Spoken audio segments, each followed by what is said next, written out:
welcome everyone to this new video of the game called Elder Scrolls 5 Skyrim, and it is a special edition.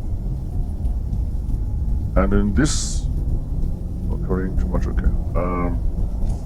In this video, we are going to just read the books that I found through the game. I'm going to drop this one, and this one, okay, and this one, and this, okay, because I have like double or triple, okay.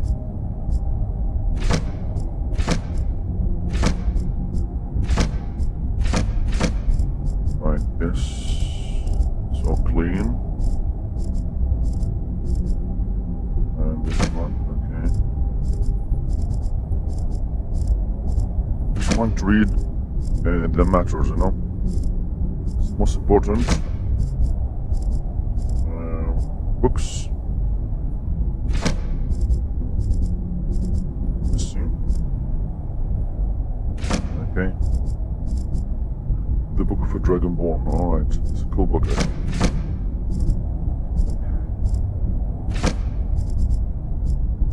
1, 2, 3, 4, 5, 6, 7. Okay. I think I will start with the poison. Okay, or what?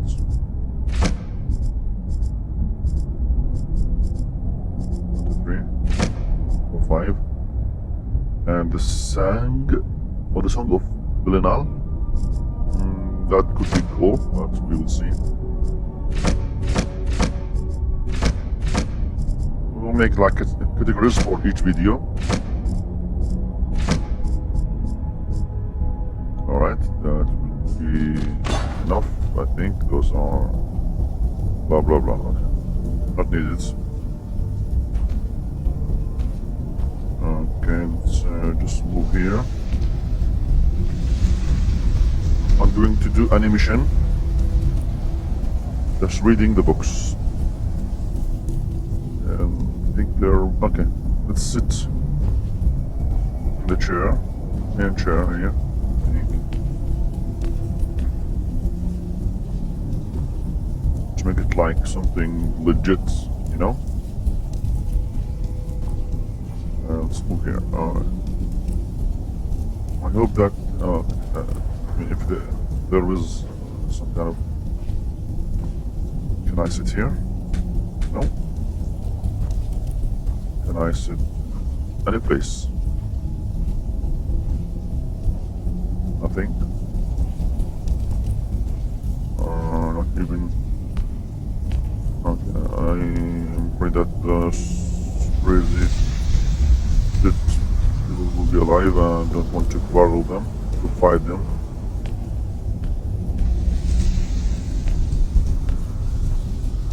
Okay, so let's just hop into this altar. Can't. Let's get to it. We'll deal first of all.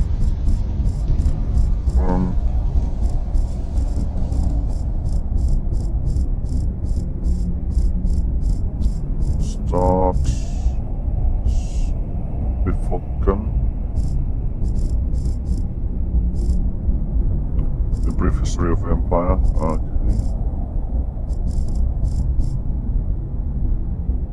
Let's go with the 60 Accords of Madness, Volume 12. Okay. 16 Accords of Madness, Volume 12. Malacaths Tale. In the days before the Orsinium's founding, the spurned orc folk were subjected to ostracism and persecutions even more numerous and harsh than the progeny are accustomed to in our own age. So it was that many champions of the charisma traveled, enforcing what harder borders they could for the proliferation of their own people. Many of these champions are spoken of yet today, among them the Cursed Legion, Roma, the Hairless, and the noble Amigo Kaira. This latter crusader would have certainly risen to legendary status throughout Tamriel had he not been subject to the attention of certain Druidic princes. Amigo Kaira was a bastard son of a young maiden who was killed in childbirth. He was raised by the shaman of his tribe, the Gurgamaug, is the peaks of what we now call Norma Heights. Late in his 15 years, Amig forged by hand an ornate suit of scaled armor, a rite of ascension among his tribe.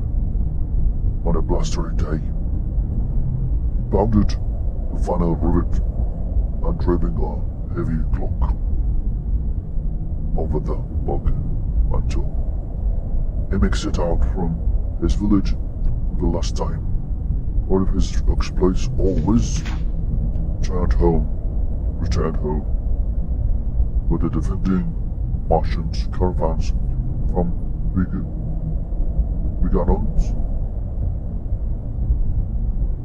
Brigants are liberating enslaved beast folk. News of the noble orc crusader began to grace even the lips of Brighton, often with a tinge of fear.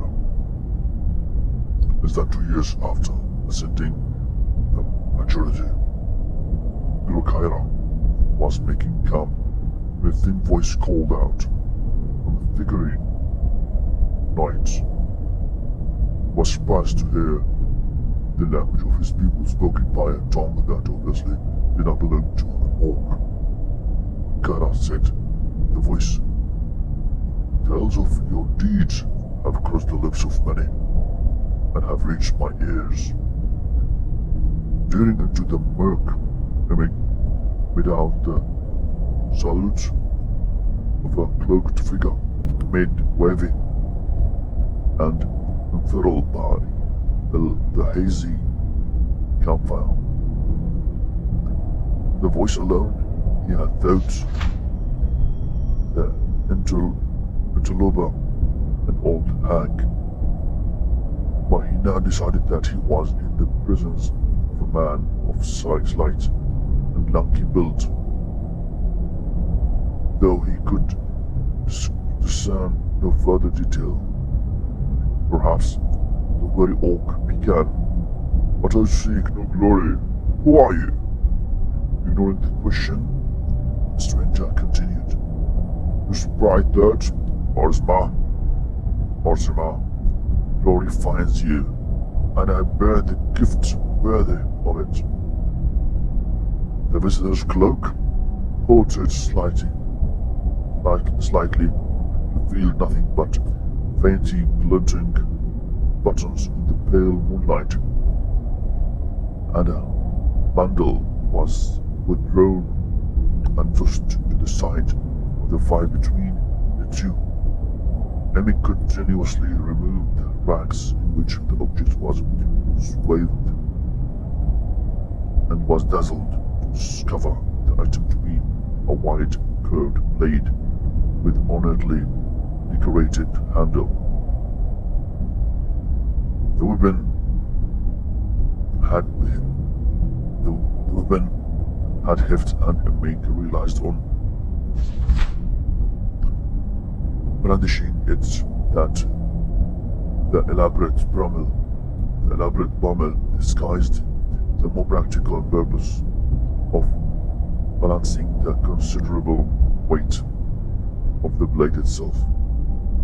was nothing much to look at in its present condition, thought the oak, but once the tarnish was cleaned away and a few missing jewels restored, it would indeed be a blade worthy of a champion 10 times his own worth.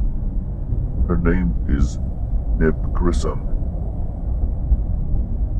spoke the thin stranger, seeing the appreciation lighting grow Kaira's face. I got her for a horse and a secret in Walmart crimes, but in my old age, I'd be lucky to even lift such a weapon. It's only proper that I pass her on to one such as yourself. To possess her is to change your life forever. Overcoming his initial situation with the arc of boned steel, Amigo turned his attention back to the visitor. Your words are fine, old man, Amigo said, not masking his suspicion.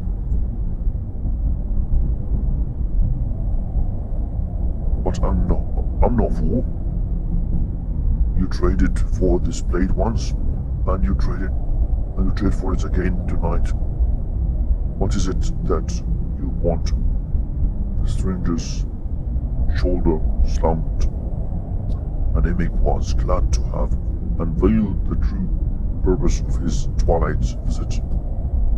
He sat with him a while, eventually offering a stack of furs, worm food, and a handful of coins in exchange for the exotic weapon.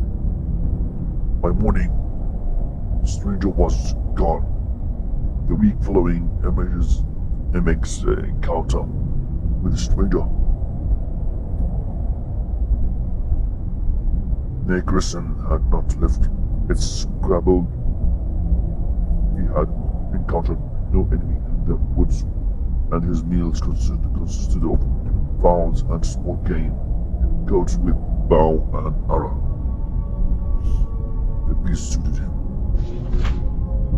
fine, but on the 7th morning, while folks still crept between the low-hanging boughs, Amigo's ears pricked up at the telltale crunch of a nearby footfall in the dense snow and forest debris.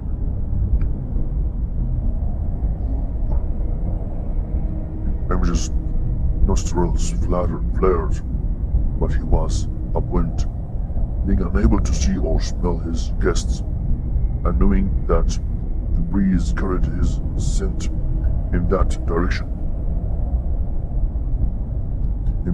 Amigo's guard was up, and he continuously drew Nickerson from its sheath.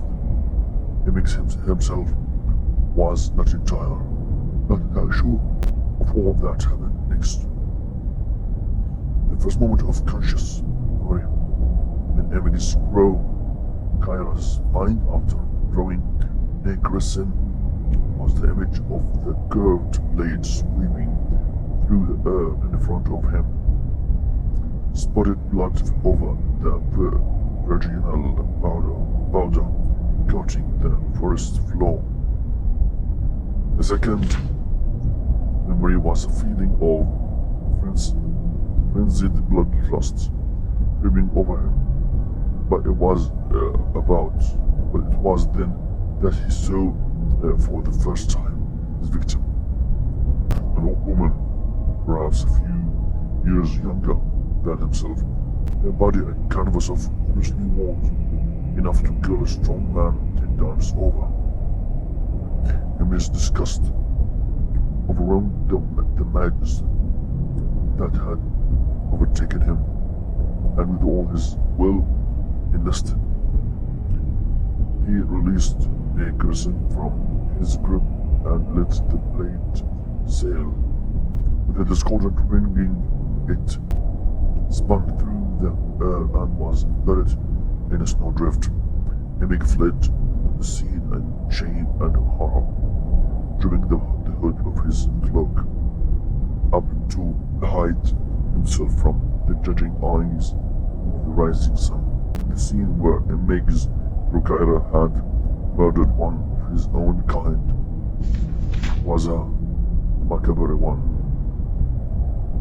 Below the neck, her body was flayed and mutilated almost beyond recognition, but the untouched face was frozen in a permanent expression of object terror. It was here that Shigurath performed certain rites that summoned Malacath, and the two Daedric lords held court in the presence of his disfigured corpse. Why show me this, mad one? Began Malacath, once he recovered from his initial wordless outrage. You take such pleasure in watching me grieve the murder of my children? His guttered of my children. His guttered voice rumbled, and the voice and the patron of them, Orsmar, looked upon his of his counterpart with accusing eyes.